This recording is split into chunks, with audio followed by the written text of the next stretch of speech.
Yeah. Okay, welcome to the Town of Wareham Board of Selectmen's meeting for February 2nd, 2021. We started the meeting at 6:30, went immediately into executive session for General Laws, Chapter 38, Reason Number 3, to discuss litigation. And we came back out at 6:58, and now we are starting the main portion of the meeting. We have another roll call, please. Yes, there are 5 selectmen present, as well as Town Administrator Sullivan. Hey, you changed the size of the font? Town Administrator Sullivan and Town Council Bowen. Did you change the size of the font here? No. Peter, they need to mute everybody. Yeah, we're gonna wait a minute until everybody gets muted here, because we can't have talking in It's the fine. It's over background. there. It's fine. Can't do our business. That's actually Steve Ruiz and Bob. Is it? Yeah. Okay. No, there's a whole bunch of others too. There's a whole lot of people here that aren't muted. Yeah, that are not muted. Well, anyway, we'll start off with the Pledge of Allegiance. Let's see. I'll have Ken Buckland do it. Ken, you want to lead us in the pledge? I pledge allegiance to the flag of the United States of America and to the republic for which it stands, one nation, under under God, God, indivisible, with liberty and justice for all. Thank you. Let's see, announcements, Alan. Okay, should be up on the town website today already. Hopefully the Wareham Week is published. The library is going to have increased hours, and they're going to have basically the computer available. You'll have to call in, make arrangements. It is going to be by appointment, a lot of it. And it will be limited to like 25 people, et cetera, in the library at one time. But take a look and see what it is. It's the first step of trying to get things back to normal. And the other thing is, I'd like to thank everybody that went out in that wonderful weather yesterday and went to the Wallstrom Wake. It was not fun waiting outside in the rain, but it was nice to see all the people there and the family. Really, thanks everybody for coming out and showing respect. And that's all I have for that part. Okay, Patrick. I'm good. Jim. You got to turn on your mic, Jim.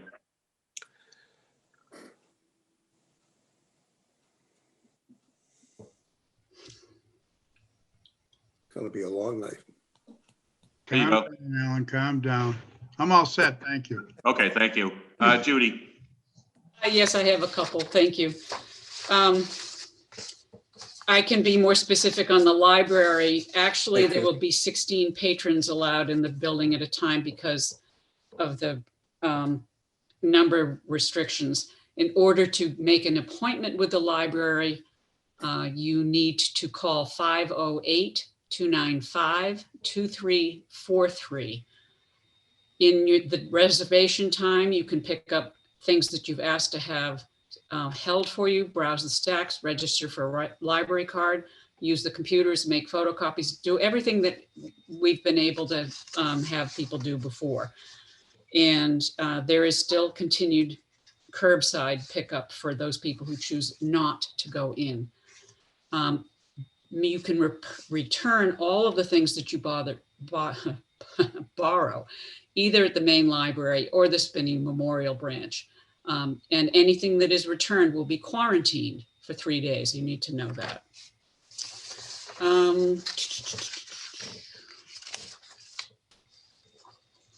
I'm going to read a memo that is already posted, but I want to read it again. Make sure that people understand it. It's signed by Patrick McDonald, the Emergency Manager Director of the Wareham Emergency Management Group.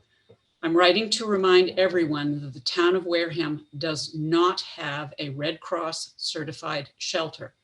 In the event of major disaster and larger scale power outage, a warming center can be opened at the multi-service center, but it's a warming center with no overnight considerations.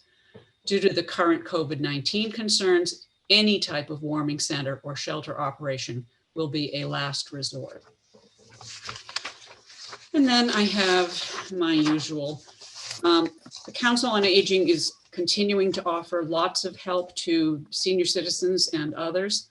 In order to avail yourself of those, please call 508-291-3130. That number will get you to Meals on Wheels, Tuesday, Thursday meals, and starting in March, AARP tax preparation help. And all of those things are to be done with social distancing and masks. Again, the Council on Aging has continued to be active, although not basically present. Gleason Family Y is continuing to hold food distributions on February 12th, starting at 11 a.m. until the food is gone.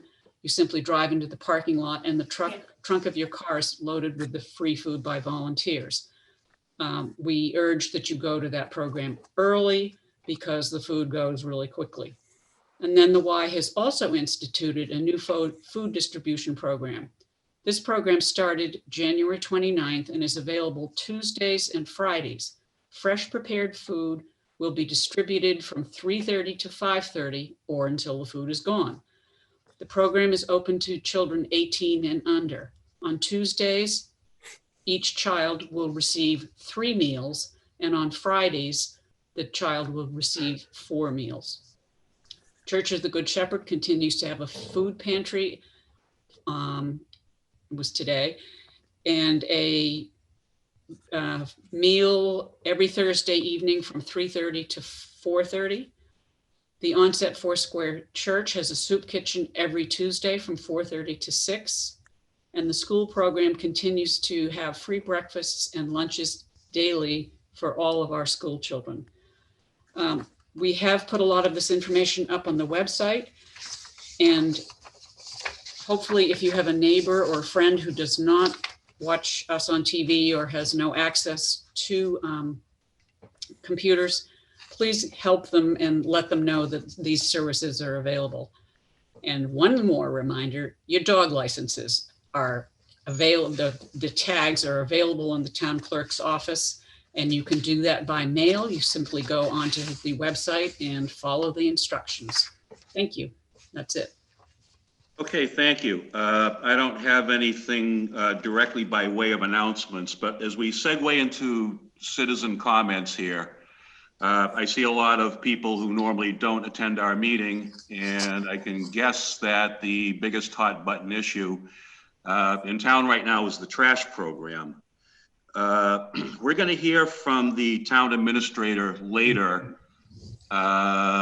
And just to sort of summarize, I don't want to steal his thunder or get too far into the weeds, but he's come up with some, I guess you could call them additional savings in the program. One of the reasons that the program was set up the way it was initially was because it was a new thing. We didn't have a lot of experience with it.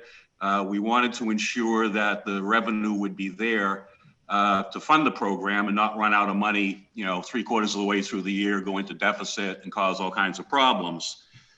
I think anybody who's followed Mr. Sullivan's career here knows that he squeezes the quarter so hard that the eagle screams. And, part of his doing that has resulted in us paying about half of what we thought we were going to have to for the new school. And apparently he's managed to squeeze the eagle and get some savings that can be built into the trash program, which in turn may allow us to give some of the relief that people have been asking for. I know some people are questioning why they're, would be hit for the whole year for curbside or the full price of a sticker. I know that we've had quite a few seniors ask for some relief from the cost of a sticker because previously we did have a senior discount for stickers. And I think there are also some people out there who, have provable means of disposing of their trash outside of town, perhaps through their work. Some of these people may be employed by trash companies. They may be employed by the CMAS facility. So these are all things we're going to be talking about lately. So with that in mind, if people have things they would like to say, that's fine. We'll open it up to comments. Mr. Titlebaum? just one second. We will not be responding to those comments, and I would ask you to sit through the meeting and listen to what the town administrator has to say to us. Mr. Titlebaum, I have a suggestion, and that is that Mr. Sullivan give that portion of his report now, so that if there are things that he does not touch on in his report, then the people who are attending can ask those questions. But maybe a lot of what they would say or ask questions about would be covered by Mr. Sullivan's report. Yeah, I had thought about that. I think there's some people that are still going to want to speak their piece regardless. But if the town administrator's prepared to do that at the moment, if he could give us we're kind of jumping down on the agenda here. And we will have to come back to the shellfish grant hearings at some point. But was that what you had in mind as well, Alan? No, I just want to let you know that I have one email that came in. They asked me to read it into the record. So when we do the citizen stuff, I'll just read it. So at least it's in the record to comply with their request. It'd be a great idea if Derek could do that, if he's comfortable doing it now. I agree with Mrs. Whiteside's recommendation. Okay, yeah. That makes sense. So Derek, the floor is yours. Fill us in with what you have, please. 1 minute, 1 minute. Sorry.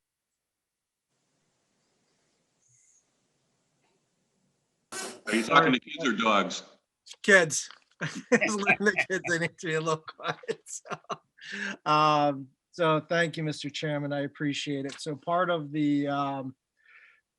what we're bringing you up to date with is first what we have sold for stickers so far, which I think you hit the nail on the head. What we were speaking to before, this is something that's brand new to us. We have all the projections we can do in the world, but if I could tell you what each and every person was going to do on a given day, I'd be retired in the Bahamas somewhere.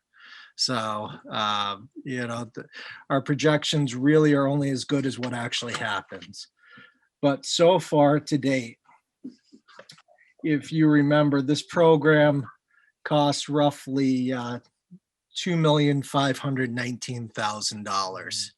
And that's for the curbside, with the curbside disposal and recycling, and then the transfer station. And then the transfer station disposal is actually separate. That's paid through the bags, if you remember.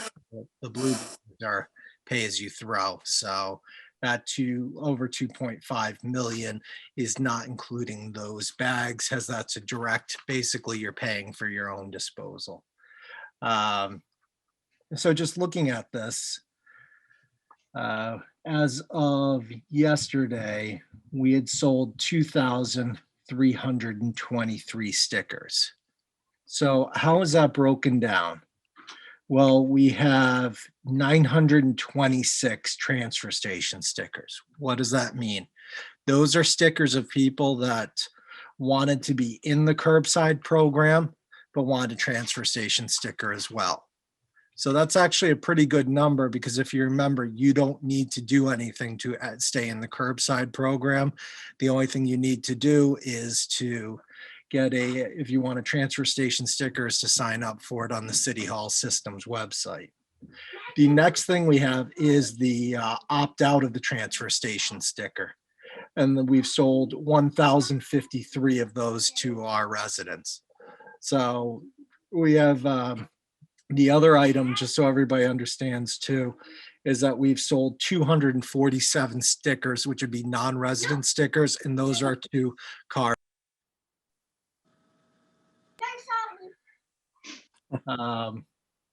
And there has been a couple additional extra sticker sales. That's the second vehicle sale. All told, that's a good sign for where we're at so far. I know the last day is the 8th. We've had some, there's still some wrangling to try and get things done. So by the 8th is when everybody's supposed to make the decision as to whether they want to be curbside or transfer station. We're looking to maybe push that out for just a little bit less than a week for folks, as we know some of them didn't get those letters till a little a little later. So that's where we stand on the sales. As you know, we've indicated that ABC Disposal is the company that has been notified that they were the best bid price. We still have not signed a contract with them. So that's been one of the things we've been pushing back and forth. I was able to, in speaking with them, to change one method of how we were doing the program. And that means instead of the town buying the trash bins or the carts, if you will, it's that they purchase them. Why is that a savings? Well, they get to depreciate that over 10 years instead of a contract period. So that saved us $125,000 in the first year. 125,000 is it's not small money when you figure a $2.5 million program. So one of the things we've told people is the first year we're trying to keep it as uniform as possible, again, because we don't know. But we've received a lot of feedback from the from 3 different categories. It's the number one would be the seniors. And we know that there's some seniors in this community that don't have the means to afford new programs. The other would be the seasonal homeowners, as you said. I've had some feedback. And then the third would be those with other means. So, you know, this is one of the things we've been wrestling with and trying to create the program. And, you know, at the end of the day, my job, as you said, is to make the eagle scream. But I also need input from the policymakers as to what direction they want to head. This 125,000, if we basically went to reduce the, and since this is on the curbside portion, it would be about a $10 reduction across the board to folks. But would it be better suited for those residents that don't have means, such as the seniors, and to bring some of the programs that we've talked about? Yeah, we've talked about some of the senior, some of the seasonal and other items. So that's where I bring that forward to the Board of Selectmen. Okay, I'll turn it over to the members for their comments at this point. Alan? You're gonna have to turn on your mic, Alan.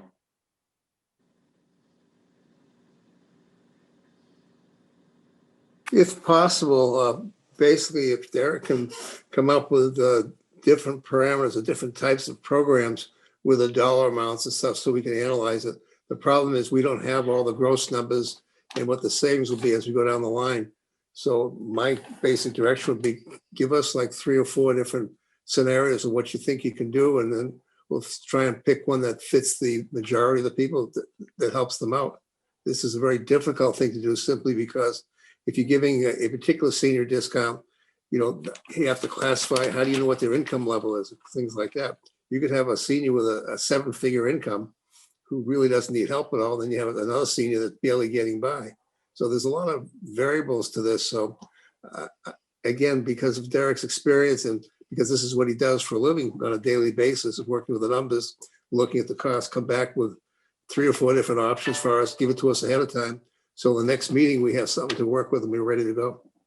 Thank you. Thank you. Patrick?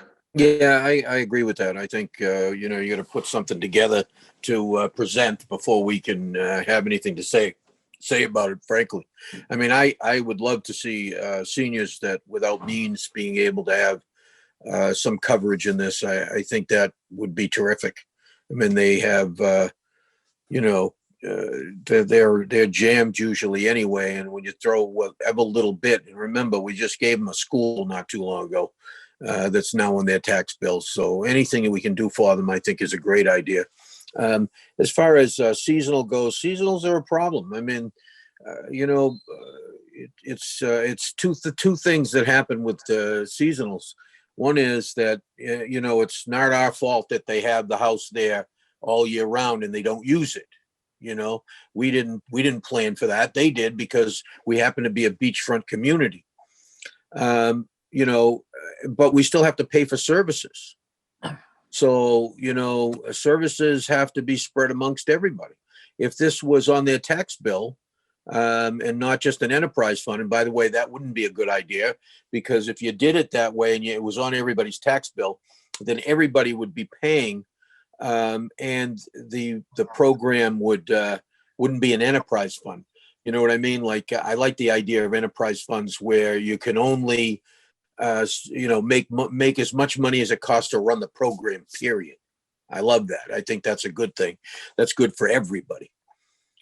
So it's kind of a catch-22 with those folks. And I don't know how you deal with that.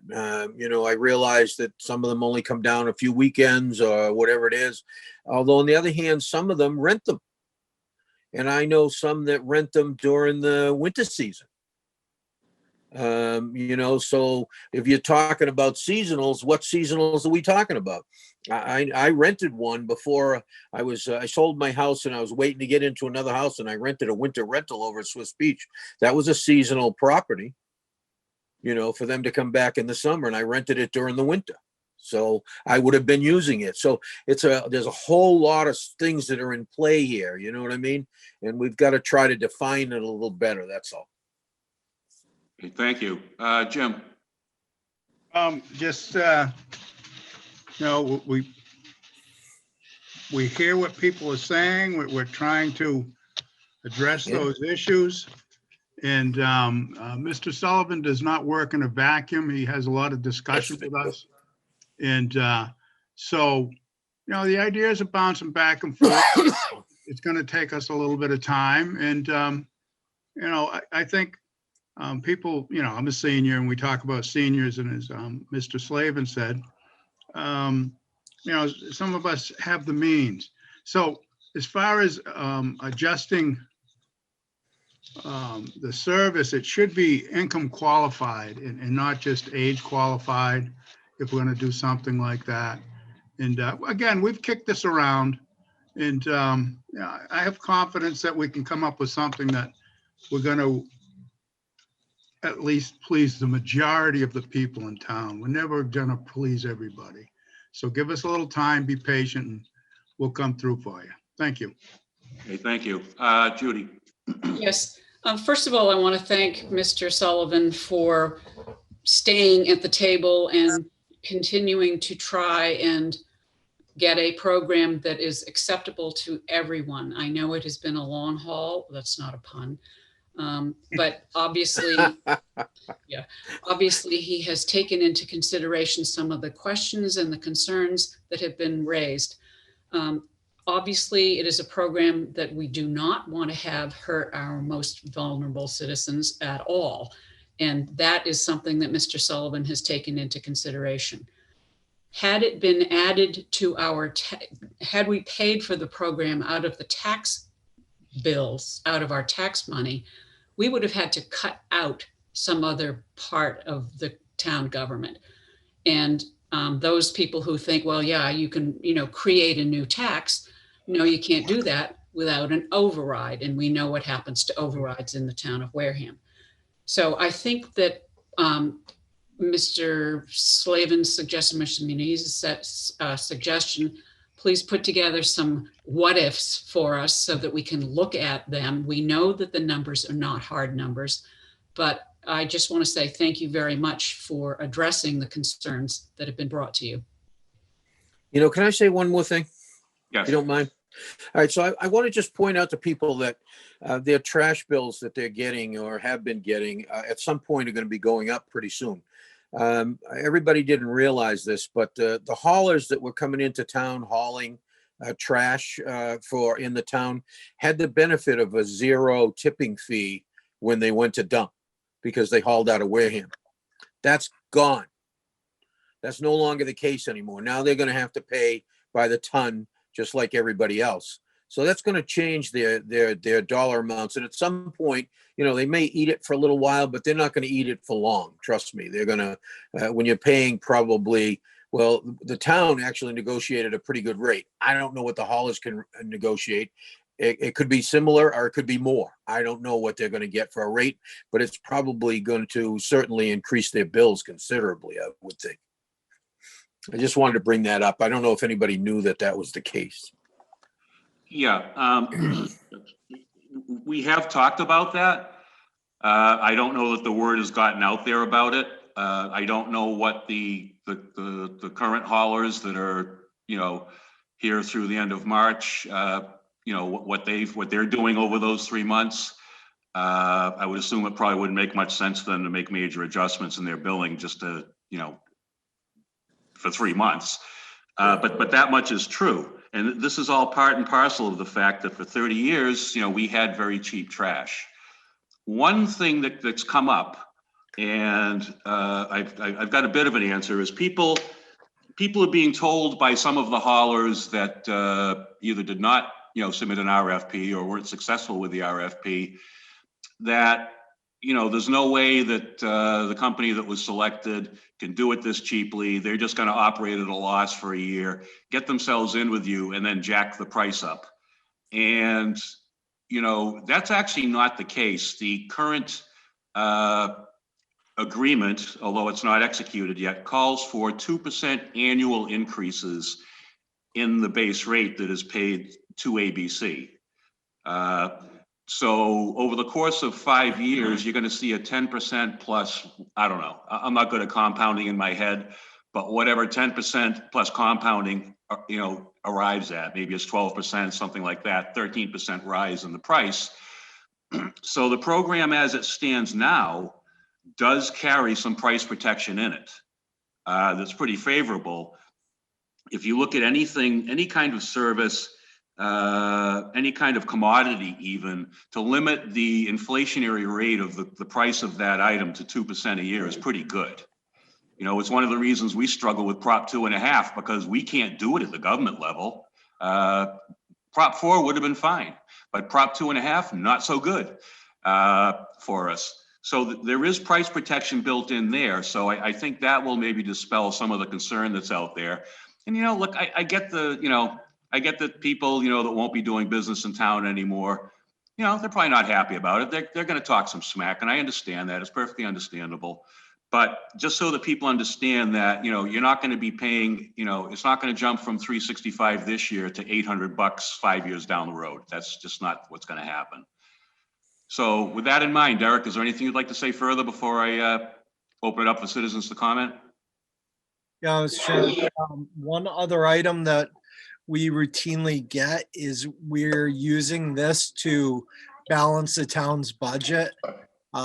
Everyone needs to know that this is going into a revolving fund.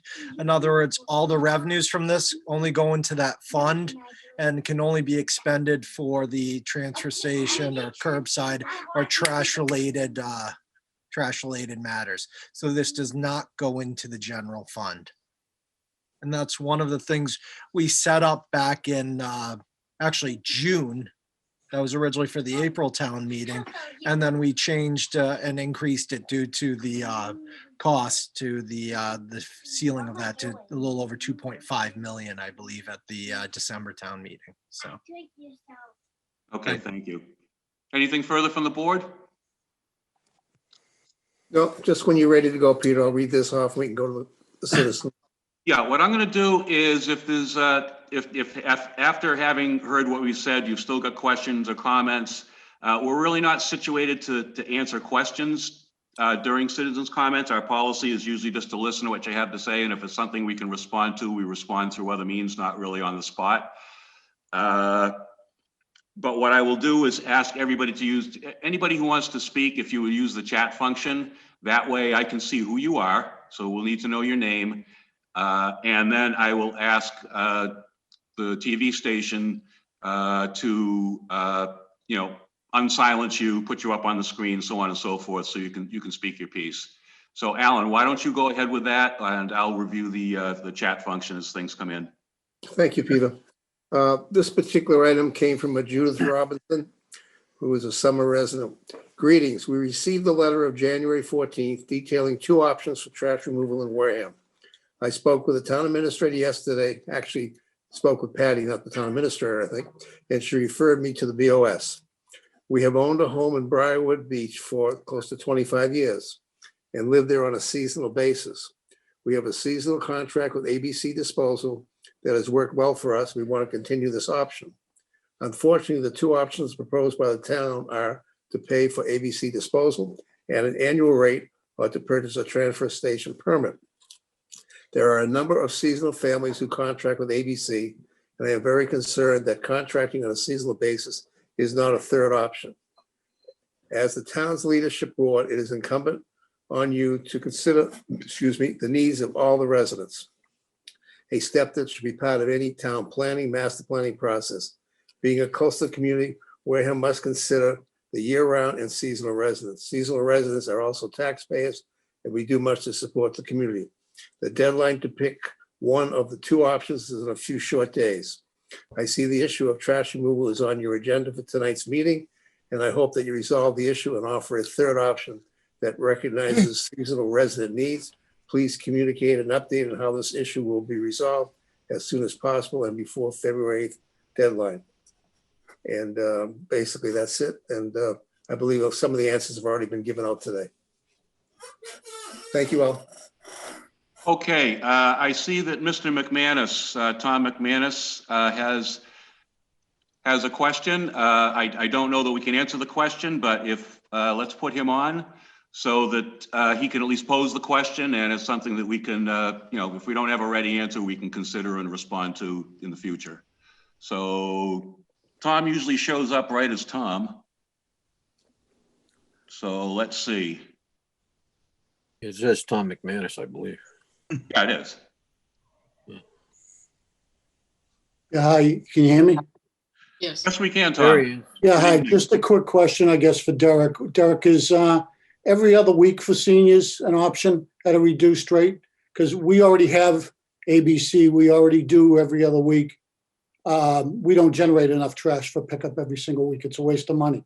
Not just for us, but for ABC to send a truck by when we don't need them. That's the only question I have. Thank you. Tom, I'm going to answer it just a little vaguely, but not to be mean. It's we don't have that option yet. So Okay, but it's being looked into. I can't guarantee something would happen with that. Okay, thank you. That's my concern. Yeah. So thank you, but thank you for letting us know, Tom.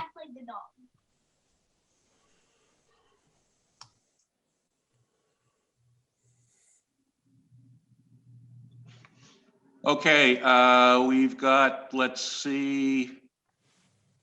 We've got somebody, B. Patera. So if we could unmask them and get them on the screen. They had a remark, they had some remarks they wish to make.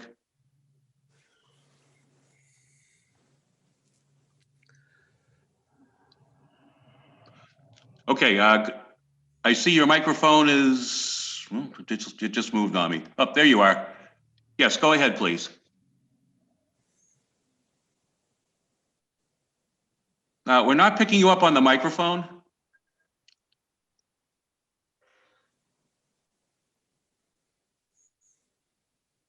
Okay, your microphone is showing off. Wait 1 second and we'll have the TV station turn it on, if they can. And if we can't get you on for some reason, I'll read your remark.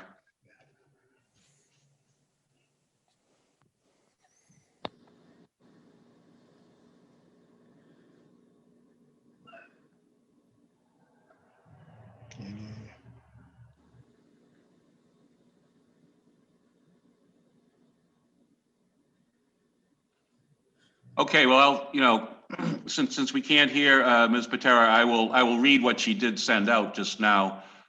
And her remarks were, how would we have known about this since we just received a letter recently and BOS meeting minutes are not up to date online as far as I can tell. I do not need trash pickup as I own a business and have always disposed of my trash there. If it has not been voted on by the residents and I am forced to pay for service, then I believe it is a tax. The one thing I will say is that this was voted on at town meeting which is the legislative branch of the town. This was not something simply done by the Board of Selectmen, because we don't have the authority to pass bylaws. And that's what the basis for this program is. I would also remark that, you know, as perhaps you heard earlier, you know, we are reviewing, based upon the feedback we got, which was voluminous, you know, concerns about seniors, seasonal homeowners, and quote, other means, which is the category you find yourself in. So these are the things we will be considering going forward. So yes, we hear your concern. We've heard your concern from a few other people, and we would go from there.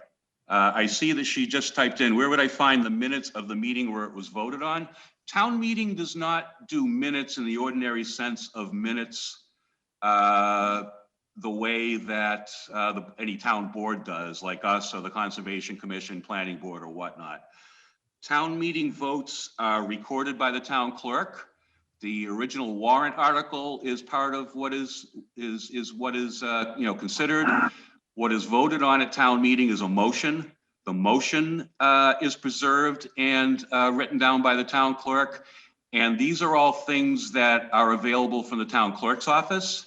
You can also go on WCTV and look for town meetings, and you should be able to find a YouTube video of that entire town meeting.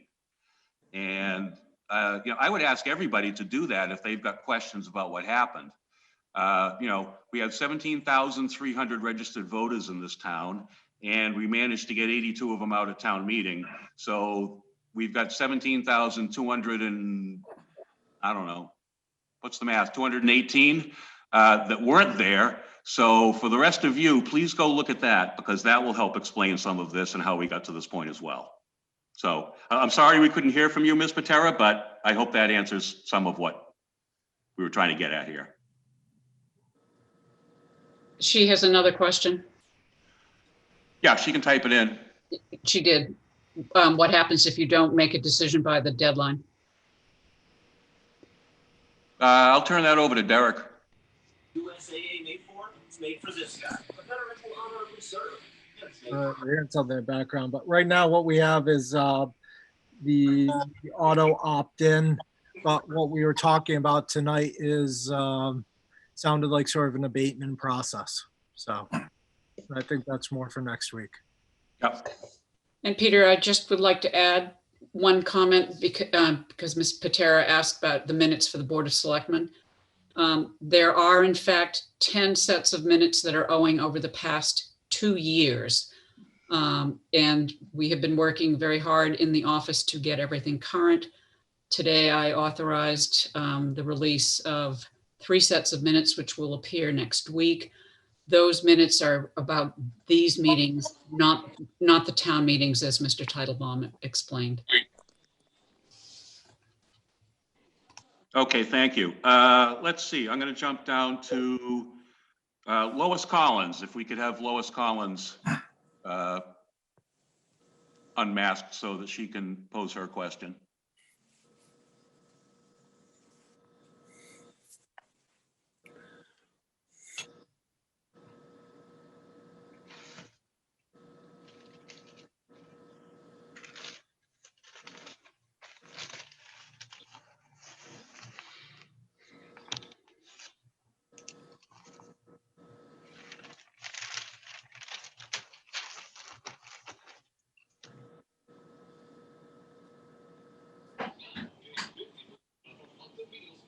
Okay, let's see. Bob, did you hear me on Lois, please? I did. Lois Collins. Does she need to turn on her mic? Is that why I'm seeing a blocked off mic? Yes. Okay, Lois, please turn on your mic and talk to us. If you go into the top right of your little panel there and click on that, it'll tell you to unmute. If you'd like to speak to us.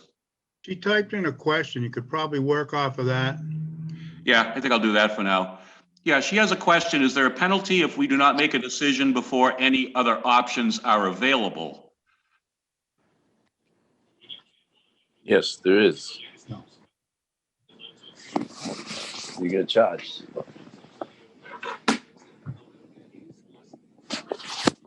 Well, this question would go to Derek.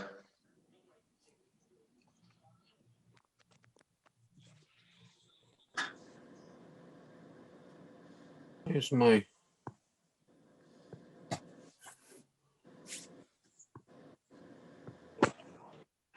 Derek, did you hear the question that was posed? Who stopped my video? What's up, Peter? Yeah, Lois Collins had a question. Hi, I just have a quick question about, is there a penalty if we do not make a decision before any other options are available? The due date for the bills is April 1. So I think we're a couple months out. So, but unpaid bills are treated like unpaid bills. So. Excuse me, why have they disabled my video? That I do not know. Mr. Ruiz.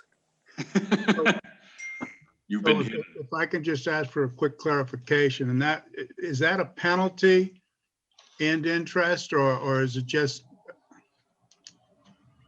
Yeah, Jim, it's treated like unpaid taxes. You have interest on it. There's, I think there's penalties. That would be the interest. I don't know if there'll be warrants and demands. I would have to look into that. The law has it established like you would treat it like water bills and utilities. So it's treated like any other. yeah, and the other thing is, we're saying that the bills, they would go out April 1st? No, they would go out a little sooner. They'd be due April 1st. Okay.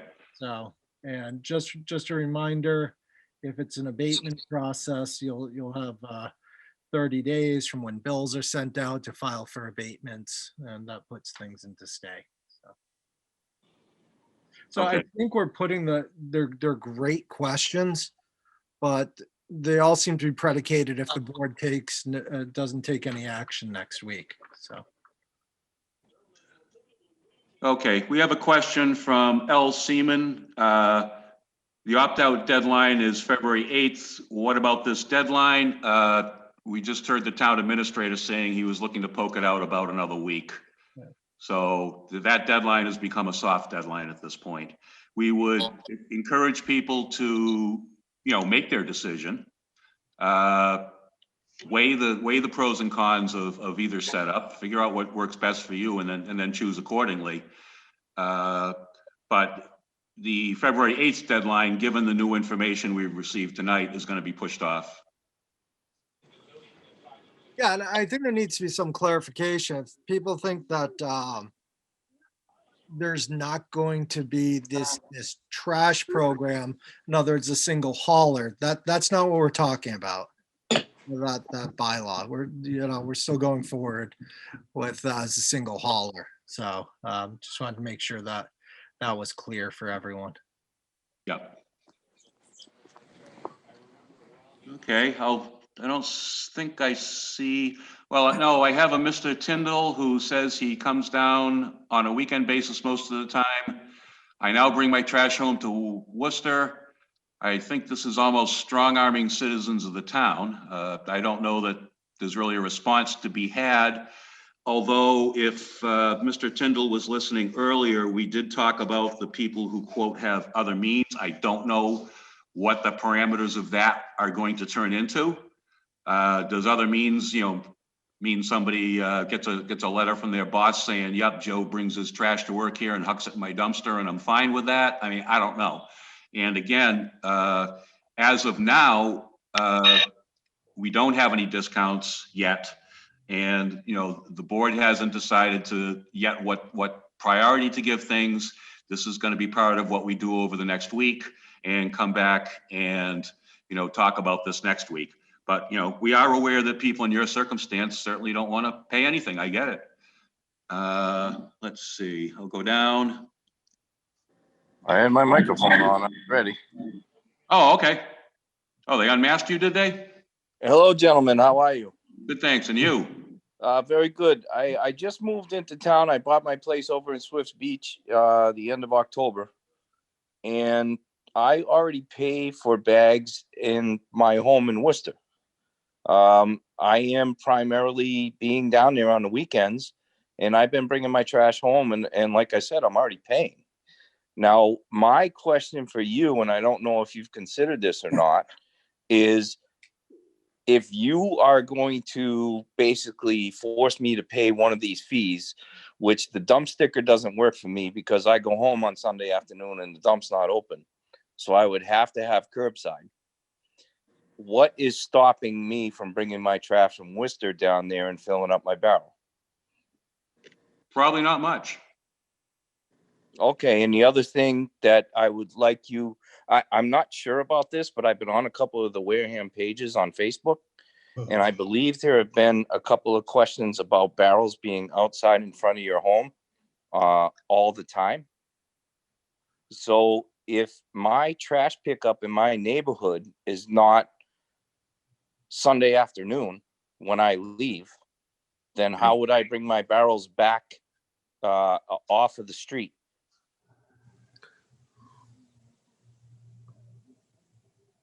Good question. I don't know that I have the answer to that one. Okay, so I posed a couple of pretty poignant questions to you folks tonight, and obviously I will be, like I said, I just moved in. I will be paying taxes in town, and I feel at this point your two solutions to this problem are not taking care of everybody in the town. Okay, fair enough. Thank you. Lisa Morales said she had her hand raised. So Yes, she does. if she could go ahead and if we could go ahead and get her on. I'm unmuted. You're unmuted? Yes, I am. Okay, okay, go ahead, please. My first statement is with respect to the lack of emergency services in Wareham. It's inexcusable that we don't have a quote Red Cross approved shelter, and to make the statement that this would have to be a last resort for anyone who was out in this weather the last 2 days, no, single digits, the days before that. This was in fact the last resort. And we also have people in town who have space heaters that are dangerous because they don't have oil in their tanks. So I think it's once again very, I can't even think of the right word for this. It's just arrogant to say that if there becomes a last resort, you'll do something. People are at their last resort. So that's what I have to say about that. The other thing is well, I'll respond to that briefly. No, I will. I have that right. I'm the chairman. And actually, you have that right too at this point. I don't have a problem if everybody weighs in on this. You know, we found out back in 2013 when we had Winter Storm Nemo, we opened a warming center.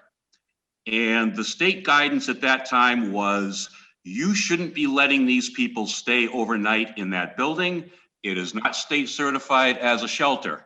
And so people were bused to Fall River and New Bedford, two facilities that were run by those cities that were in fact state certified.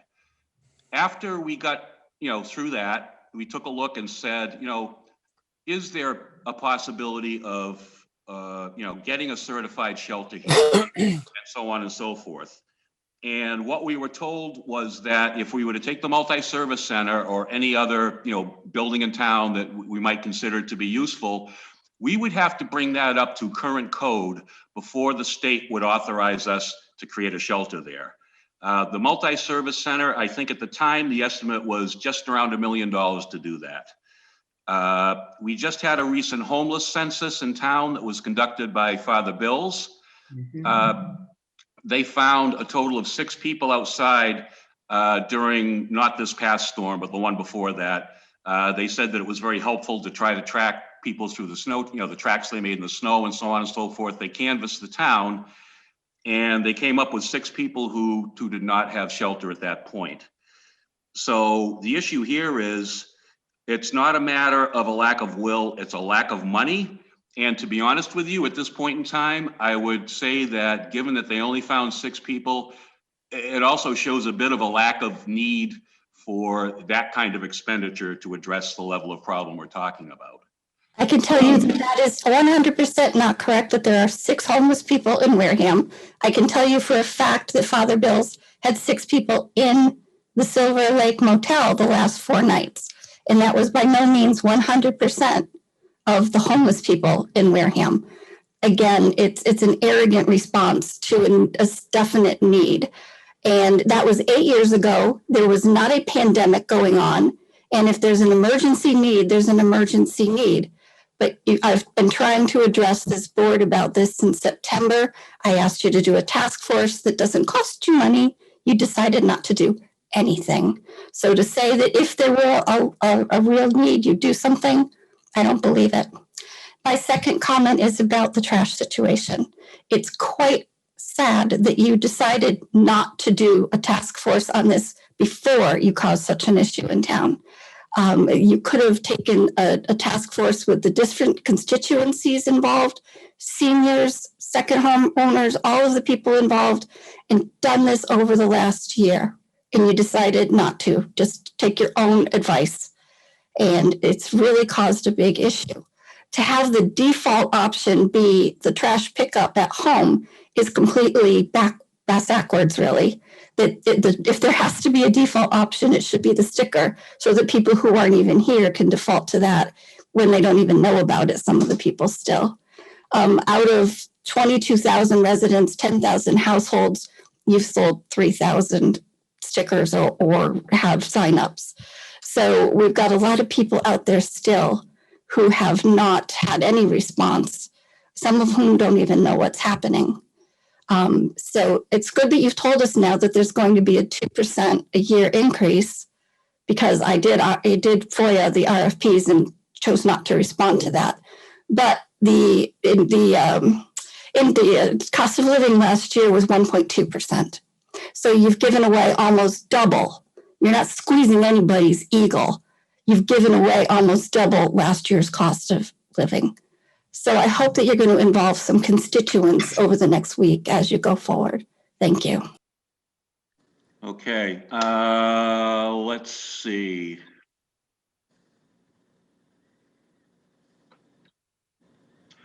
Oh, somebody has a question regard to the family business dumpster. It is not contracted with ABC. Is my father obligated to change to ABC? No, that is not the case. No businesses are affected by this. Dumpster companies will still be, operating as they always have.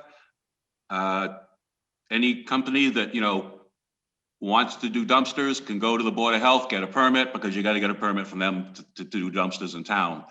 But the residential trash program only covers residential properties between 1 and 3 units. So anybody who has a commercial dumpster, this makes no change to you. I will tell you that and maybe Patrick has a better answer than I do on this. I don't know if the dumpster haulers we're getting any kind of the tipping discount or no tipping fee that the residential haulers were. I would guess they probably weren't. But if somehow they were getting a discount, that's probably going to be going away too, because everybody benefited from the deal for 30 years, and come midnight on New Year's Eve, it turned into a pumpkin. It went away. Again, I don't know if that impacts the dumpster prices, but your ability to secure a dumpster from any company you want, and your ability as a business to keep going with whoever provides your current dumpster is not impacted by this at all. So I hope that answers that person's question. That's correct. And let's see, I'll give it another 30 seconds or so in case anybody else has any questions.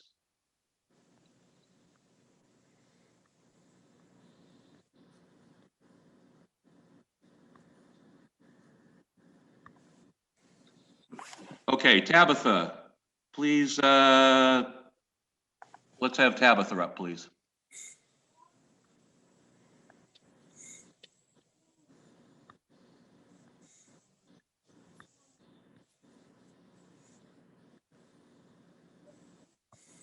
Would you read the question, Peter?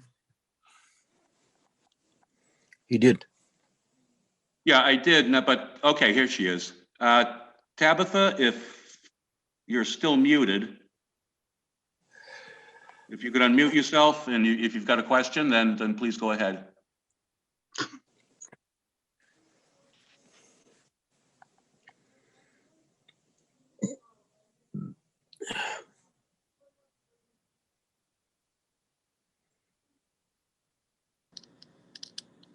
Okay, I guess, oh, I see. I thought the hand raised was after I had read her question. Okay, I guess Tabitha is okay then with the response. Not seeing anyone else, I'm going to move on from citizens' comments, and we will get straight down to our licenses and permits so that we don't keep these folks waiting. And I'd like to thank everybody who showed up tonight virtually. You know, we're trying to do the best we can to limit the impact of losing cheap trash that we had for 30 years. Are you on mute? I am unmuted, finally. You are unmuted. Okay, did you have a further question? Sorry about that. That's okay. I think I answered your dumpster question. Was there something else? Yes, you answered my second question. Thank you for that. But you did not answer the first one. I had commented before that. The issue is that my family does own businesses in town, also owns several properties in town. And we also own property in the town of Onset, as do they. We all live in the same neighborhood. We've never had trash pickup. We've never needed trash pickup. We've never needed a transfer station sticker, dump sticker. We utilize that dumpster.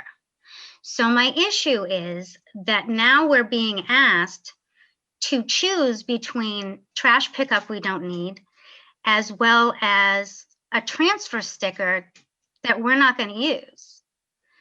That's a service that we're not going to utilize.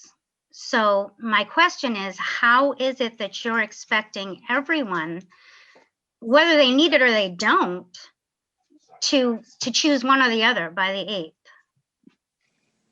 Okay, I mean, we pay for septic. We are tied into town sewer. My question is, the bills are supposedly going to come like sewer and excise tax. Does every resident in this town receive a sewer bill? No. Okay, why? Why don't they? Because they're not serviced by sewer. Right. Exactly. I am, so I pay it. I'm not using the trash service. Why are you asking me to pay for it? Well, that's completely different though. How is that different? It's a service. One is a pipe connected to your house and the other is a sort of a thing that you have to stick out front. But my point is, you're not asking all the residents in this town to pay for sewer that they're not using. You're asking me to pay for trash pickup and a transfer sticker that I am not using. Well, you know, one of the things we did mention earlier, and I don't know if you were here for that portion, you know, there was the discussion of other means and people being able to potentially opt out. And, you know, I don't think any of us are going to sit here and promise you that that's going to be what carries the day here for you, but we are considering it. You know, we've been threatened by people online with 10 taxpayer suits and every other thing you can imagine. So we're not going to comment on the legality of the program. Right, this isn't a tax, right? Because then it would have to go to ballot. We're fairly confident that it would withstand scrutiny, but, you know, given the environment, it's, you know, it's not something we're going to comment on. But, you know, you raise an interesting question as far as the other means. A lot of the people who said they have other means do it, you know, they take it home. A lot of them was, you know, the guy we just had on was a summer person or a weekend person or whatever. I dump it somewhere else. You know, is that other means? Is somebody like you that has a dumpster for a family business, you know, is that other means? And how far did the other means extend? In other words, is it everybody in your extended family or your friends, you know, 300 people in the neighborhood use the dumpster? Is it just 1 or 2 households? these are all things that we're going to have to look into before we can even give you the kind of answer you're looking for. And we don't have the answers to that right now. Right, because it's supposedly all residents. And my father-in-law, my 93-year-old father-in-law, also owns his own residence. So are you saying that on top of the dumpster that he has on one of his property businesses, he also, as a resident, has to choose between trash pickup or a transfer sticker for his residence and not use his own business dumpster? Excuse me, Peter. Yeah, go ahead, Jim. What we're saying is we're trying to make adjustments and to compensate for these people who do have commercial businesses and can provide proof of that. We haven't made that decision yet on exactly how we're going to move forward on that, but we're considering it. When you talked about the storage, I believe when we did an override years back in order to upgrade the sewer treatment plant. Am I correct here? Or is that just based upon the fee user? What does that have to do? I don't understand how that. Well, because at times, when you provide a service or to improve a facility, the entire town may pay for a portion of it because it's improving water quality for the town. Say when you put nitrogen reduction into the sewer treatment center. All the haulers use that. And it You're doesn't. talking nonsense. Wait, That has nothing to do with anything. it just The doesn't have to do with my sewer- question. The Wait, stop. sewer, Excuse me, if I could talk here and Yes. don't interrupt me, please. Yes, you have to be recognized to speak, and right now Jim is recognized. okay, go ahead. And so, we're trying to provide a service for the residents of the town to give them the cheapest alternative for refuse disposal. And it's not going to be a perfect fit for everybody. And we apologize for that, but we're going to try to address the issues which are going to impact large groups of people. Thank you. Right, because right now, how this is impacting us is that you're asking us to pay for something that we don't need nor utilize. Well, I would say that, a couple of years ago, we had, I don't know, several thousand people turn out for an override. Well, actually, it was a debt exclusion for the new elementary school. Which I voted for that. Yep, and the same argument could be made, I think, every single person on this board. Unless one of us makes an egregious mistake in our old age, we're not going to be sending any kids to that school. So in some ways, it's kind of the same thing. The school educational system is a service. But our taxes went up to pay for that school. This is not a tax. That's correct. One of the things we could consider going forward, if people listen, and if enough people tell us that they would support an override strictly for trash, and that they would prefer to handle it that way and come back with what we had in the 70s. You don't look old enough to go back that far, but back in the 70s, we had municipal trash in this town. Until 1980. Yep, and and the geniuses at the time, and there's probably some people rolling over in their graves right now, decided to do away with it to cut money out of the budget right before Prop 2.5 hit. And believe me, we could be doing a lot of things with that money now if they hadn't killed the budget back then. But that was something that people then were willing to pay for a time. And if people want that, listen, tell us. If people want, this built into the tax rate, if people are willing to throw money into it and run it, that way as a new, part of municipal maintenance, trash disposal, unit or whatever like that, then let us know. If that's something that's preferable. Then it would have to go to ballot. This did not go to ballot. This was a town meeting during COVID, and most people didn't even know about it, especially my 93-year-old father-in-law who does not have the internet or Facebook or any of that. We didn't even know about it until we got a letter in the mail. And I didn't think it affected us or that we would have to make a choice one way or the other. I didn't think it affected me because I do not have trash pickup. I have lived in this house for 13 years and I've never had it. My father-in-law has lived in this town for 93 years. I think we got the point. Yeah. No, Thank we you. hear you. And again, you know, of the three things we discussed tonight, seniors, seasonal homeowners, and other means, you know, your father would certainly come under other means as something to be considered. Again, no promises. We're here to take input tonight and listen. And next week, I would ask that, you know, come back and we should have some more clarity for you at that point. Well, I hope so, because if there's an 8th of the month deadline that. Well, that we pushed that off. That was done tonight. I don't know if it was before you came. I didn't hear that. Yeah, and I hope the media will report that. So when is the new deadline? Mr. Chairman, we looked at putting off for a week. We want to have the discussion for next week and see what sort of policies the board would look into. So we don't have to decide by the 8th while you're deciding and fixing this or discussing this issue. Yeah, and so people understand why there's a deadline for the 8th, twofold. One is we need to get all the people that have gone to the transfer station only and cross-reference them against the list of all the homeowners, which we then need to send to the hauler so that they can start establishing the routes, getting ready to put out the trash bins and such. So there's a reason why it's, you know, in February for an April 1st kickoff. So it's not that it's they need some time to get ready and get going. So.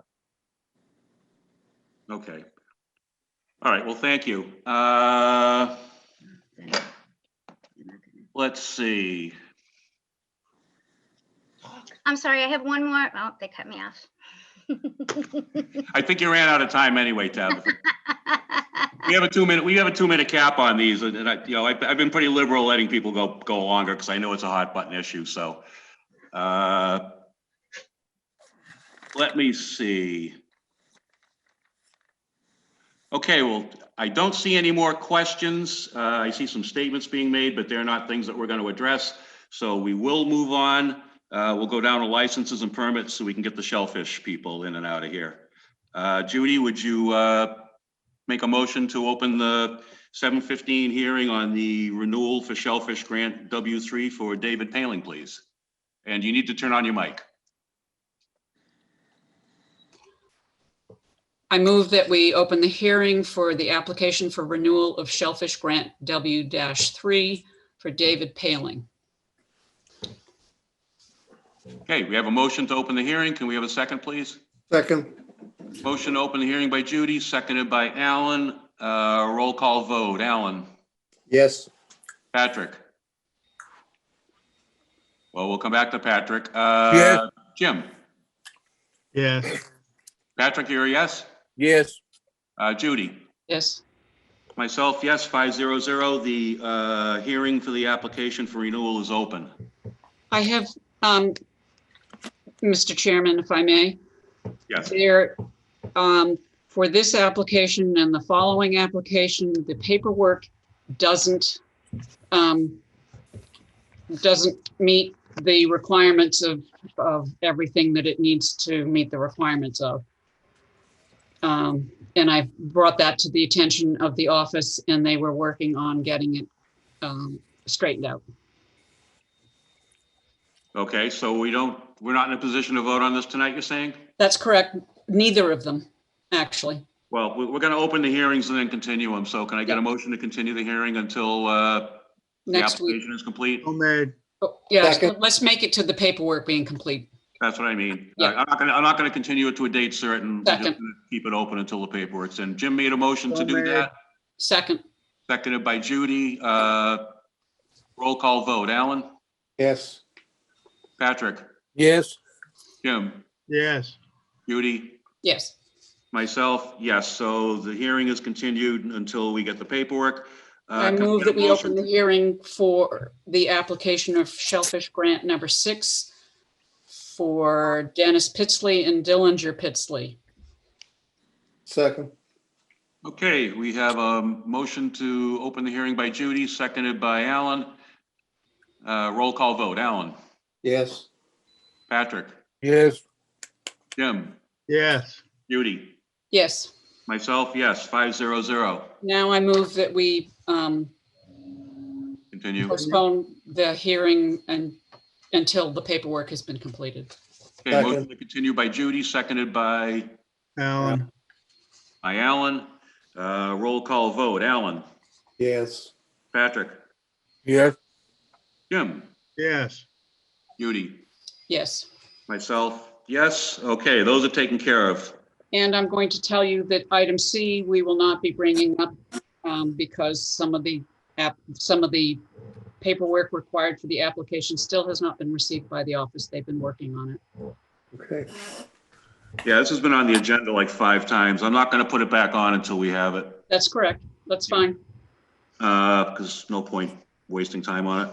Let's see, do we want to go back to board comments or are we commented out? I'll go around the board. Alan? Okay. A couple things. I'll try and get this quick. It's been a long evening already. The state, through the governor's office, has put in a system where you can call in as far as your COVID vaccine. They basically will return your call and tell you where your area is and where hopefully you can actually call and possibly make an appointment if you're 75 or over. I haven't tried it today yet, so I'm not sure if it's working well or not, but that's what they're working on. Anyone who is a South Coast Hospital client, in other words, if your primary care physician is with South Coast, whether it's Charlton, St. Luke's, or Toby, they are basically going to be opening up anywhere from 2 to 4 places in each one of the regions for the COVID-19 vaccine.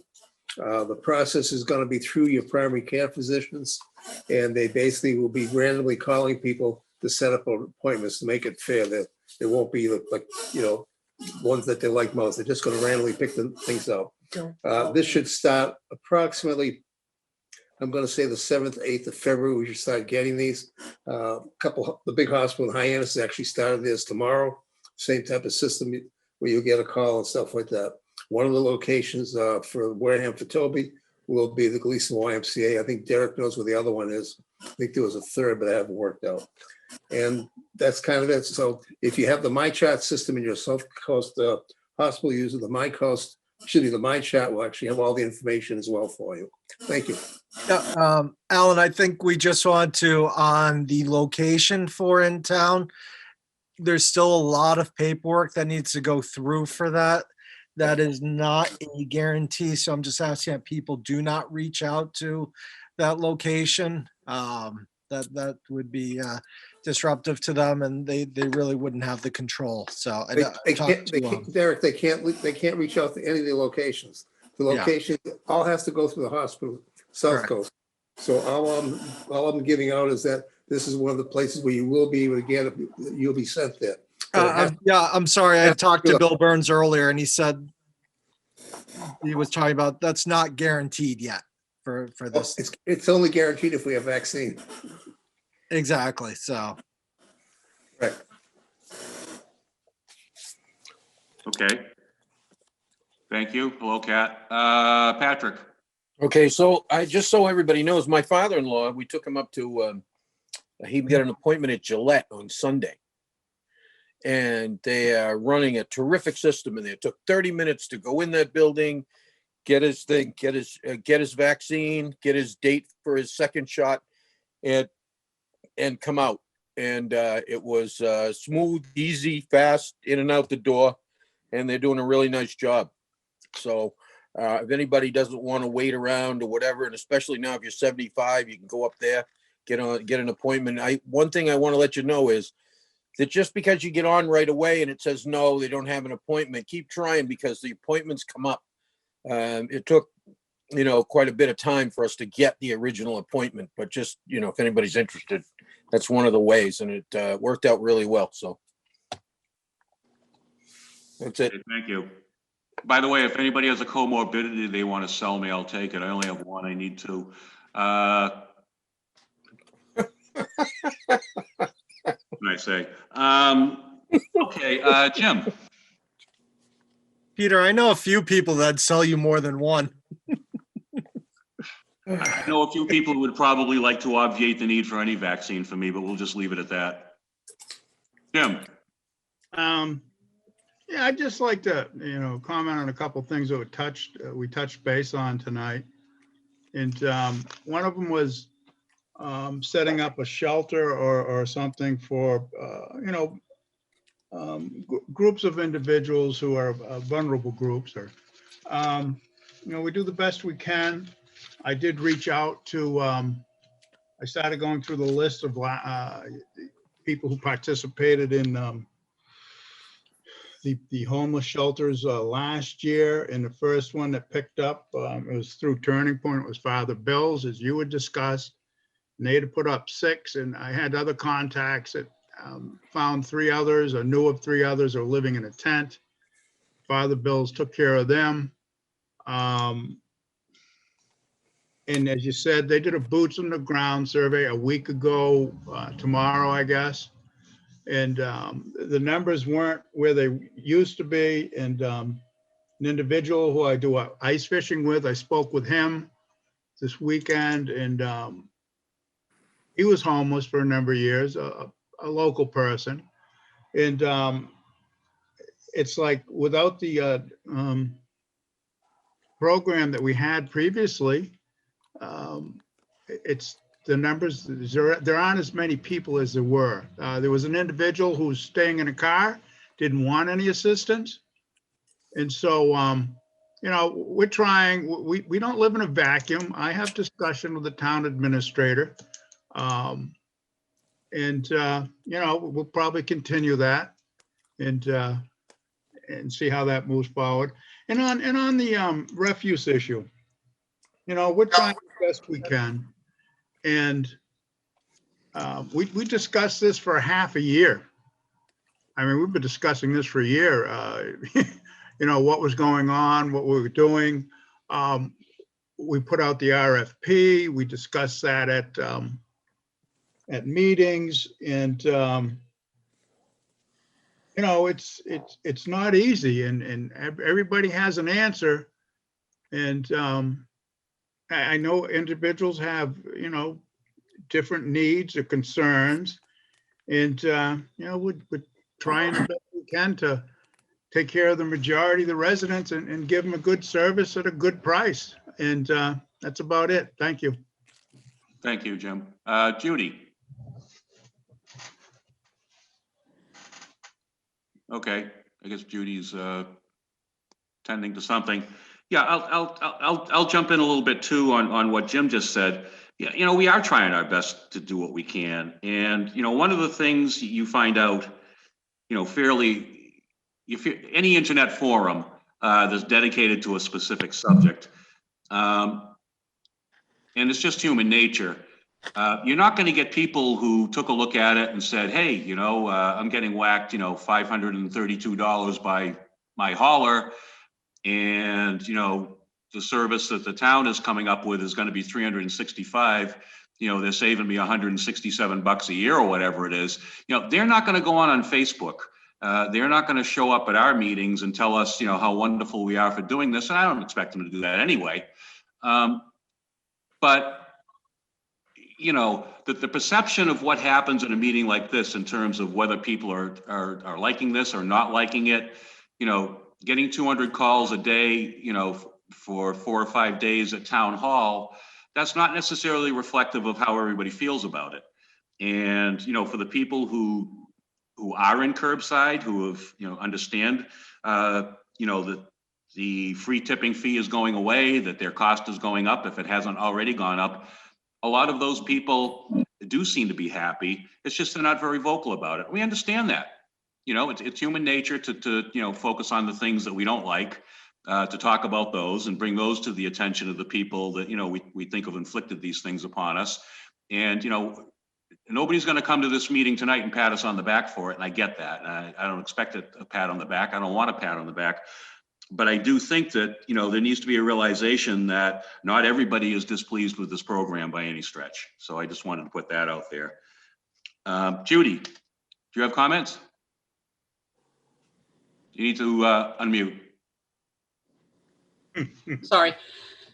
There's a great article in Wareham Week written by a young gentleman who happened to be one of my students. Carl Saborin wrote about a gentleman named Joe Campina, who actually broke the color barrier for the Cape Cod League because he was of Cape Verdean descent. It's a really neat article that Carl researched and has been published, not just in the paper, but will be published throughout the Cape Cod League. That's it. Okay, thank you. Okay, going down the list here, COVID-19 update. We're into the town business side.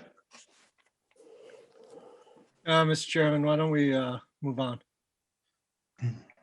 Okay, you don't have anything further there? No, I mean, it's, again, just talking about the locations earlier. We know that's not set in stone, so I don't want to get South Coast in trouble at all. So. Okay. Oh, come That's on. fine. Just in terms of, you know, what's going on out there, you know, as we know, the vaccine is slowly eking its way out into society here. But do the things that have kept you alive for the past 9 months. Please continue doing them. That's critical. You know, we've got these mutant variants of the strain that are apparently much more contagious than the original strain. The last I heard, those strains are in 33 states now, so it's spreading. So please don't get complacent now. You're close to the finish line. Just keep it up for a few more months, and hopefully we can put this behind us. Yeah, and I'm sorry, Chairman, it was, you know, the numbers are going down a little bit. We were at 63, but we did have 4 deaths reported last week. So, you know, we've been seeing an increase in that, and we're coming up. We're basically coming up on the 1-year anniversary. And when you think that the shutdown started in you know, around mid-March, it's been a lot for us all. You know, it's been almost a year of this, with different varying intensities. Lives have been lost. I do want to step back and just as I look around my own house and just salute the parents of children with the homeschooling, and you know, we have parents that are trying to work while taking care of their children. We know, I personally know how difficult it is. My wife, who's trying to work from home, and we have the kids in and out of school on different days. It's you know, there are children, we love them, but my gosh, it's the house will never be the same. And I hope everybody, because I can tell you almost nobody that I know of has had a vacation of any sort in a year. You're just right back at your home. So everybody take a deep breath, pat yourselves on the back. You deserve it. It's been a long ride, and we still have a little ways to go, but you know, really take care of each other, and thank you for all your efforts. And it's not easy. So. Okay, thank you. Okay, moving down. Alan wants to speak. Excuse me? Alan wants to speak. Oh, okay. Alan, turn on your mic. I just want to clarify, it wasn't South Coast who told us that they were doing this. It's actually the Gleason YMCA, since I work out there every day, is the one that's been telling members that this is coming. It's just so people understand that we're not putting something out from South Coast, it's coming the other way. Because I guess what happened was last Thursday, the hospital had people in setting up Wi-Fi and laying out the room that they were going to use. And that's the date they were giving. But I asked them about it. I said, you sure you're going to have vaccine? And they really didn't have any answers. So the information is out there. It's not something that we're manufacturing. Thank you. Okay, thank you. Moving down, I'm going to ask Director Buckland be let in. Please let in Ken. Oh, there he is. Okay, we've had some we had some disappointment a year ago when Organobrands, which had entered into an agreement with us, decided not to pursue licensing in the Commonwealth of Massachusetts for their marijuana products production facility. But we do have apparently another live one on the line, so I'll turn it over to Director Buckland to explain to the board what this is about. Good evening, all, Chairman and board members. We put out an RFP for the steel building at the Tremont Nail Factory and got a response from a group called Aspen Blue. They want to do a production facility just the same as Organa, paying rent, paying an impact fee, and paying taxes on the property that they use. So it's a financial benefit to the town as a result of that. We're also, there are two documents that we're working on with them, which is the host community agreement, which will spell out the relationship of the town to the business as they proceed. And we have a lease arrangement as well too that we're negotiating to provide the relationship for the lease of the property and the triple net relationship that they're going to be paying for all utilities and taxes and maintenance of the building. Okay, thank you. Questions from the board? Alan? I spoke with Ken before asking whether or not, because manufacturers will have the ability to deliver direct to customers if we take that into effect. The only reason I bring it up, it's going to affect our retail business in town where we get our 3% plus we get an impact fee. And I wasn't sure whether or not we could actually get an impact fee from a manufacturer. And I haven't been able to get an answer out of the Cannabis Control Commission. So we're looking at it, but just so we understand that there is a possibility we may have a decrease in income at the end of the day when the manufacturer can sell direct as well. They can't come in and pick it up there, but they can deliver. I checked with the Cannabis Control Commission guidance on this, and we get a 3% on the delivery as well too, just as we would with the taxes on retail. We'd get the 3% on the delivery of goods from the town, anything that originates from our town. Yeah, it's just that whole delivery program is up in the air. They still haven't finalized it. So either way, it's a possibility of a loss. That's all I'm trying to get at. Nothing wrong with what's happening.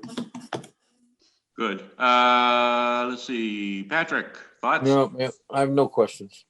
Jim? Normally, for people seeking to do marijuana, go into the marijuana business here in town or any town, does a lease have to be executed before we enter into host community agreements? I think that's what's happened here in town. We're signing the lease and the host community agreement simultaneously. Right, but what I'm asking is individuals who apply, they have to have a contract executed for a lease of a property before we'll enter into a host community agreement discussions with them, correct? Yes, they have to have some control of the property before we negotiate the host community agreement. Thank you. Okay. Judy? No, I'm all set to make a motion when you're ready. Okey doke. And again, this is to authorize the negotiation of the agreement. It's not to enter into the actual agreement. That's the second step. So this is step one. So go ahead, please. I move to authorize negotiations of a marijuana host community agreement with Aspen Blue LLC of 8 Elm Street, Wareham. Okay, we have a motion by Judy. Can we have a second, please? Second. Seconded by Patrick. Okay, roll call vote. Alan? Yes. Patrick? Yes. Jim? Would she please repeat that motion? Sure. I move to authorize negotiation of a marijuana host community agreement with Aspen Blue LLC 8 Elm Street, Wareham. They don't have a lease on the property yet, so I'm going to say no. Thank you. Okay, Judy? Yes. Myself, yes, it's 4-1. And the next motion would be to authorize the negotiation of the lease. To remind everybody, Tremont Nail Factory is a unique property in the town of Wareham in that it falls under the direct control of this board. That's how it was acquired.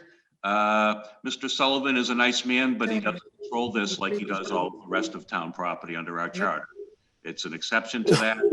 So the leasing of that property gets approved by us, and that's why it's on the agenda, is to Move to authorize the negotiation of the lease. Second. Okay, motion to authorize negotiation of lease by Patrick, seconded by Judy. Any discussion?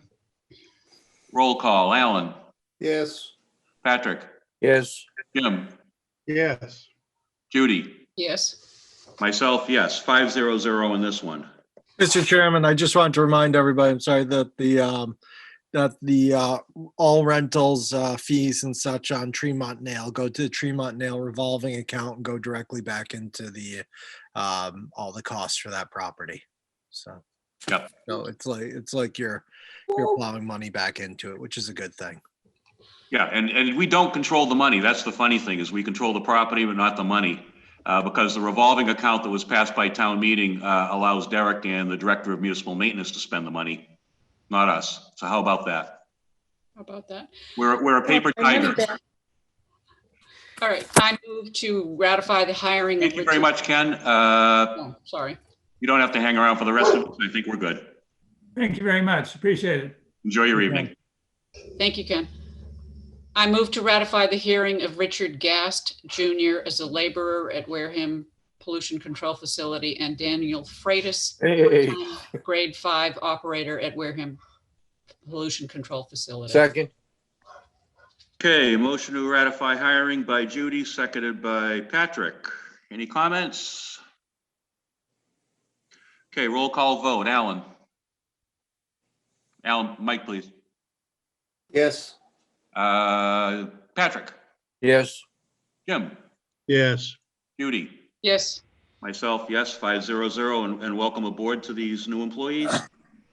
Establish dates for 2021 annual Springtown meeting. I'll read this one out. Before you do that, Mr. Titlebaum, I just want to make sure that everybody got the corrected version that was sent out by the office earlier today. Yeah, and the corrected version was for the actual notice that we will vote on next week and then post on Wednesday. So that's the one that a couple of iterations came out to the board. So what I will do is I will first do with the established dates. We'll do that first. Then next week we will do the other document. That wasn't actually necessary for this week. So here goes, and this will be hopefully in the form of someone's motion. Town of Wareham Board of Selectmen, 54 Marion Road, Wareham, Mass. 02571. Process for calling a town meeting. April 26, 2021, general business. May 4th, 2021, town election. Tuesday, February 2nd, 2021, Board of Selectmen establish all dates for completion of a warrant for the spring town meeting. That's what we're doing right now. Tuesday, February 9th, 2021, Board of Selectmen vote to hold the Springtown meeting on April 22nd, 21, and to provide notice thereof on February 10th, 2021. That's pursuant to Wareham Home Rule Charter, Section 2-4A and C, and to open the warrant effective Friday, February 19th, 2021. That's under Wareham Home Rule Charter 2-4C, which is 10 days notice before the warrant closes.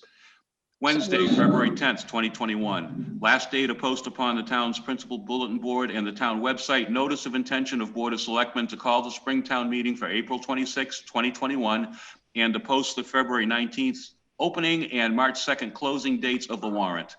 Wareham Home Rule Charter 2-4C, 24 hours after voting the date warrant opens. Tuesday, March 2nd, 2021. It's the last day for articles and or petitions to be inserted in the warrant. This is under Wareham Home Rule Charter 2-4C, which is 10 days or more after the warrant opens. Also Tuesday, March 2nd, 2021, Board of Selectmen officially closed the warrant. Wareham Home Rule Charter 2-4C, 10 days or more after the warrant opens. Monday, March 8th, 2021, last day to post upon town's principal bulletin board and the town website and deliver a copy of the warrant to the town moderator and to the chairman of the finance committee. This is under Wareham Home Rule Charter Section 2-4D. Warrant to be delivered no later than second Monday in March. Monday, April 26, 2021, is commencement of the general business portion of Springtown meeting. This is under Bylaws Division 1, Article 1, Section 1. Springtown meeting shall be held on the fourth Monday of, and I've got October in here, and I'm going to correct that because it's actually the fourth Monday of April in this instance. So that's going to be fixed before we send it out. And then Tuesday, March 4th, 2021, Election Day, which is under Bylaws Division 1, Article 1, Section 1, which is the first Tuesday of May. So can we have a motion? So moved. Okay, we have a motion. So moved. Second, please. Second. Motion by Judy, seconded by Patrick. Any questions about this? It's funny that actually reading this thing out loud, I caught a mistake. So I went over it about 8 times, caught about 7 mistakes, but next time I'll read it out loud because it actually resonates better in my brain that way. Okay, let's see. Roll call vote. Alan. Mic up, Alan. Yes. Geez, I'm yelling at you more than Bob ever did. More fun this way. Yes. Patrick's a yes. Jim. Yes. Judy. Yes. Myself, yes. 5-0-0. And Hey, again, Peter. the other document we will vote on next week, and then it gets posted the following day. Hey, So- Peter. Yes, sir. So I'm reading the words as they come across the bottom, and you said close the warrant, and it said close the wallet. So how appropriate is that, huh? Well, it's town meeting. We're actually opening the wallet. Yeah, but we're closing it. When you close it, we're closing the wallet. Nothing else can get on, right? Yeah, you know, I mean, Let's straighten those that's, out. You mute. It was just funny to see close the wallet down there. That's all. okay. Keep your wallets closed, folks. Any other town business not reasonably anticipated 48 hours prior to the posting of this meeting? Alan, No. Patrick, No. Judy, No, thank you. Jim. No. I don't have any myself, so we'll go to the TA report. Do you have anything else to tell us? Turn on your mic, Derek. Mr. Chairman, with the, we have a lot going on next week with what we've discussed tonight, but I just want to let you know, we should do the initial budget presentation next week as well. If we've got the numbers, we can, if that's okay with the board. Yeah, I've already asked for that to go on the agenda. We know you've been extremely busy trying to, deal with the trash thing and everything else. So we look forward to hearing your initial budget presentation. And, one of the good things here is I think, maybe we have a little better sense of what we're going to be getting out of the state. I don't know. Yeah, it sounds like it won't be regressive. So that's that's good news. The other item is, if you remember, I was speaking to one of the engineers for the project going on over at Bessie Park. I saw I received the plans, and the scope of it is, and loss of, I'm calling it green space, but it's they would be moving it into some of the retention ponds with some interesting features in there. I don't feel it was sent to Concom. I don't feel comfortable with this going forward until we have more public input. It's a substantial change to the whole area, and obviously stormwater is important, but the change is huge. And I think I asked the engineer, they said there is, it's supposed to close out at the end of February, and there wasn't money for them to do a presentation to the Board of Selectmen. So I'm shutting it down right now until we hear more. It's obviously this is the Buzzards Bay National Estuaries Program. We want to work with them, but that's a pretty, Bessie Park's a pretty substantial piece of parkland for us in waterfront, and to lose some of that is, I think it's a little overly aggressive.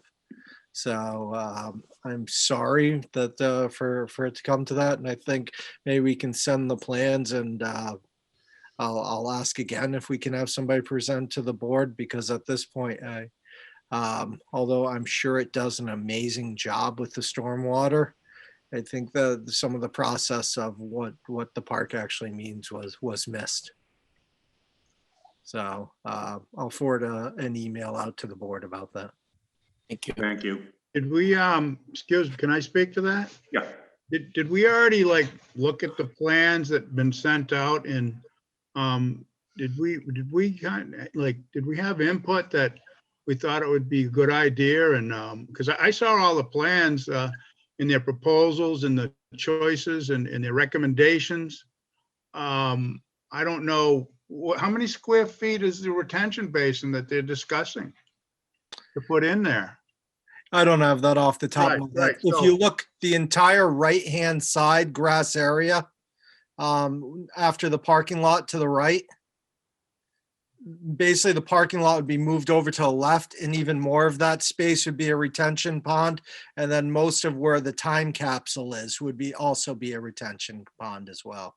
I think it's Retention area. detention, right? Detention, so. Yeah. I believe it was probably using the 50% wrong- there. it's such a substantial change. You're right. They sent some stuff out at the 25% in August. But usually when we're having something on town property like that, it's a full presentation to the board. I That's looked gonna at some of be- I looked at some of their alternatives and stuff, and asked about that. I just, especially if we have a very nice development coming on the right-hand side, I think it potentially could be just, it could be difficult. So I think it's, that's a piece of property I think I'd really like more input from the town overall on. I think it's a nice thing, but it's kind of one of those things where you don't want it to be done in the total vacuum of Right. engineering. And I think it was one of the higher impacted area for street runoff, and basically due to the the streets and the number there, and the lack of drains, and the drain going directly into the water, Yeah. and not having basins. So I think we should really, keep that in mind. And what are we going to do?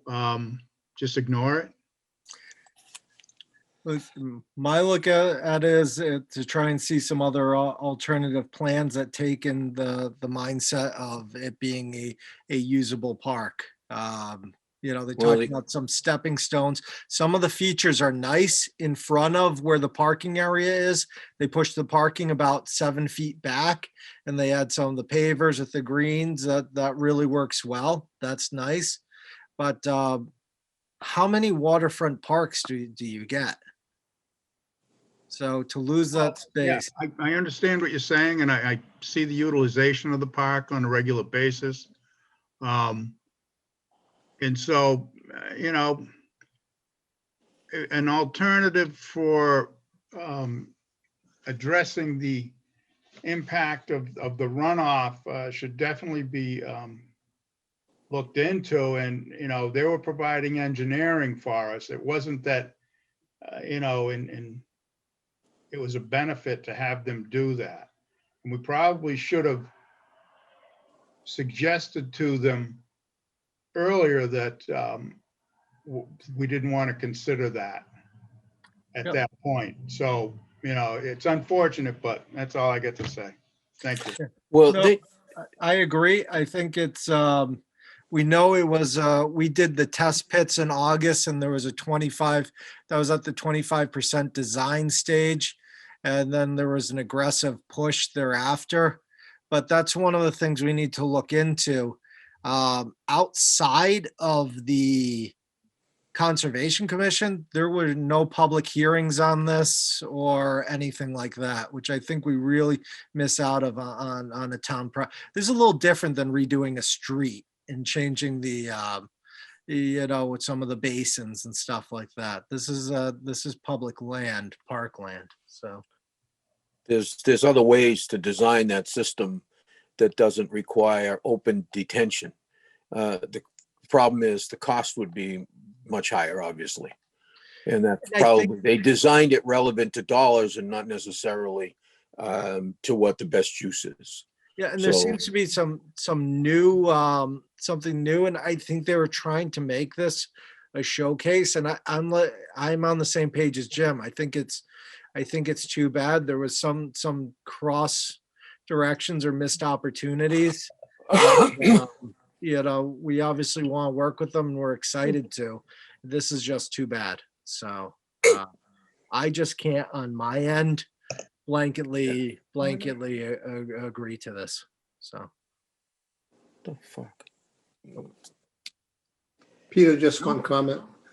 Derek, the Conservation Commission has a continued public hearing for that particular piece tomorrow, so somebody better let the Conservation Commission and Dave Bichette know we have an issue. Dave Bichette was alerted, and I believe I spoke to somebody that their name rhymes with Andy. So Yep, I'm just letting you know she is. I'm hoping that that's enough notification. Probably not. She just gave it to me again. But you can see the plans. Everybody can see the plans tomorrow night. Never mind, dear. Run along. Can't win. You gotta lock her in the bathroom from now on, Alan. It's easier if I lock myself in the bathroom. Whatever works. Okay, anything else, Derek? No, that's it. Thank you very much. Yes, you've tormented us enough tonight. Thank you very much. Liaison initiative reports, Alan. Two quick things. Serpent Commission met last week on Wednesday. We had a report from a transportation specialist. The commuter rail capacity is at 10% of what it was before COVID. This is going to probably drastically affect the profitability of commuter rail because they don't expect it to ever get back to where it was, simply because there's going to be a large number of people going to be working remotely into the future. It's not going to go back the way it used to be. Buses, service and stuff, we've already seen Gatwick cutting back on certain things. That's going to happen as well. And it's just an interesting change in the dynamics of how things are going to go with just one thing like this happening in a year's time, how it's affecting everything. I got notification today that we basically, on the transportation bond bill, the representative from Mattapoisett, Bill Strauss, who's the chair of the Transportation Committee, somehow put a bike path piece in there. I'm not sure exactly how it's going to work yet, for $1.3 million for a bike path of engineering, et cetera, from basically Front Street in Marion to Wareham to the village downtown Main Street. So we'll try to figure out what that is. And the last thing is the planning board met last night to go over again the zoning article. And they did not vote. They put it off for another week. We'll see what they go there, whether it be in favor or not in favor of the zoning article. That's it. Thank you. Patrick. No, I'm all set tonight. Jim. It's been long enough. Yeah.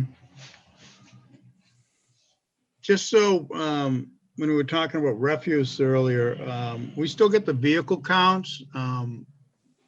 Jeff Osich, who works with the district, is in contact with the people doing the security. So we're right in around 16 to 1,700 vehicles a week. Pretty much the number of stickers we've sold total, I guess. And that's been consistent for the last 3 weeks. It was high the first week. So, you know, that's good to see that it's getting utilized, and people are still, I'm getting more positive. I have no negative feedback on the operation itself. It's only been positive. So thank you. and, you know, to everybody what they've done there. And that would be all. Thank you. Okay, Judy? No, thank you. Yeah, I don't have anything. Let's see, we do have a bill. Move to authorize payment to the law office of Richard P. Bowen. Second. Okay, motion to pay town council by Judy, seconded by Patrick. Roll call vote. Alan? Yes. Patrick? Yes. Jim? Yes. Judy? Yes.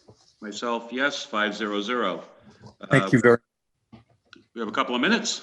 Yep. The first set of minutes, obviously I was not there, but the rest of you were. So I move the approval of the meeting minutes for April 21st, 2020, as well as the minutes for January 12th, 2021. Second. Okay, motion to approve by Judy, seconded by Patrick. Roll call vote. Alan? Just before we vote, Judy, is that the updated version? Yes. I have to make a correction. There's an Yes. error. Thank you. You're Yes. Patrick? Yes. Jim? What was the amendment? Hadn't we already voted on that, or? No, what it was is On- when I went through the minutes, Jim, and when there was the comments in my section there about appointment to the Mass Select Board Association, you know, for District 4, et cetera, it was written up just as an appointment for District 4 with no explanation of what the actual committee or board was. So I just had them add that in. Okay, so we had voted on it though and approved it, right? I don't know if we had. No, we had not. I thought it was 500, no? No, we had not done that one. Okay, I'm good. I'll look at that again, but thank you. You're welcome. Thank you. Yes. Okay, Judy? Yes. Myself, yes. Come on, Alan, let's go. Yeah, really. What are you waiting for? Christmas? We wore them out. You remember, I go by the Old Testament, so I don't celebrate Christmas. Okay, motion to adjourn. Second. Motion to adjourn by Alan, seconded by everybody else. Roll call vote. Alan? Present. Patrick? Yes. Jim? Yes.